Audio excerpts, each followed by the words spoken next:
Dana um, says, Linda, your work talks about several people who've died, and Fanny, your work addresses aging directly.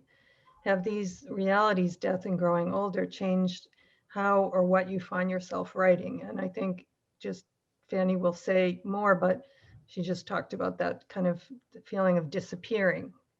And for myself, over the course of the writing, every time I would write about someone who had died, which is really mostly men in the book, I would, feel like, should I be writing about someone who's dead? And I would kind of look for signs, and I would sometimes get them, like Fanny says, whether you believe St. Francis was next to her or not, whether you believe it or not, most of those dead people found ways to collaborate with me on this. And sometimes they would seem to say, yeah, fine, do what you want. And other times like, you left out the most important part there, you know?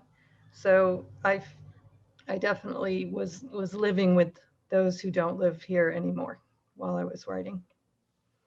And Fanny, what about you? Oh, well, I guess the subject of aging, of course, is just because what I'm experiencing, and trying to not be complaining. And so to find it more interesting than a new complaint, since there's nothing we can do about it. But I think today is Ash Wednesday. And so I went over to Mass, and the priest now sprinkles the ashes in your hair instead of doing this on your forehead because of no contact. And I was wondering how all this is going to change the whole metaphysics of relationships that are rituals, because they are changing.